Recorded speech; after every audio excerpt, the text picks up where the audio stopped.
Norma Internacional de Auditoría 800.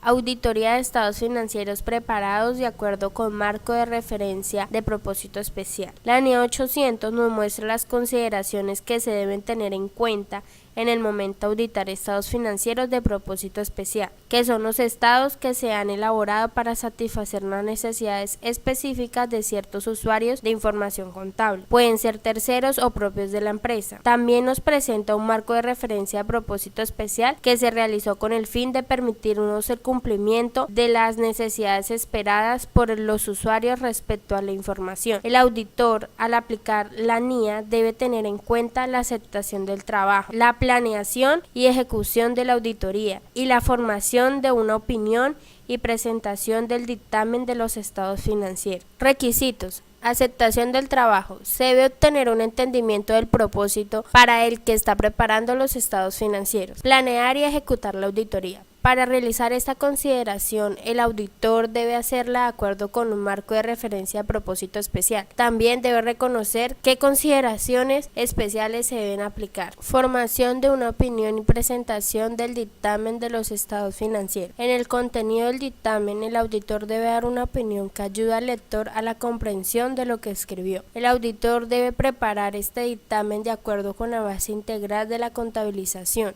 y su opinión debe ser expresada con un punto de vista verdadero y razonable. Dictamen sobre un componente de los estados financieros. Se le puede pedir al auditor que exprese su opinión sobre uno o más elementos de los estados financieros. Este trabajo se puede realizar individual o conjuntamente, pero este trabajo no da como resultado un dictamen. Lo que se hace al realizar es saber si los elementos están preparados de acuerdo con la base de contabilización. El auditor debe determinar que las partidas de los estados financieros estén interrelacionadas, ya que esto podría afectar la información que va a expresar en la opinión de la auditoría. Cuando el auditor vaya a dar su opinión de los estados financieros, él debe dictaminar sobre los elementos de los estados financieros, pero esto lo realiza solo si los elementos no son tan graves como para establecer una fracción principal de los estados financieros. Dictamen sobre cumplimiento con convenios contractuales. El auditor puede dictaminar sobre ciertos convenios contractuales tales como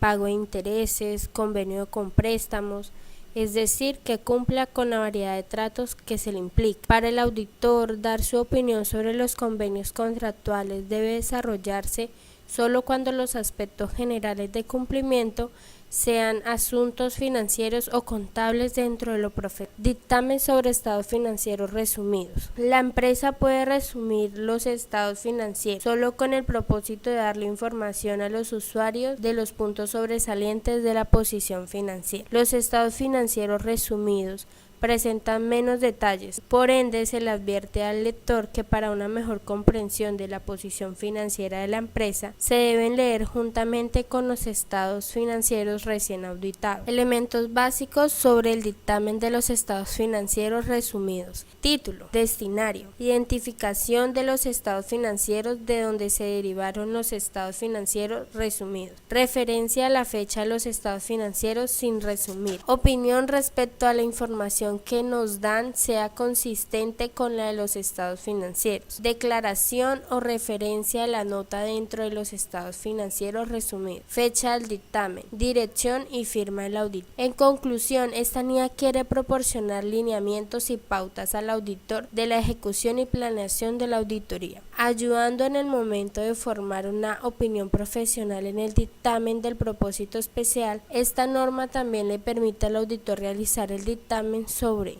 un componente de los estados financieros, convenios contractuales y estados financieros resumidos.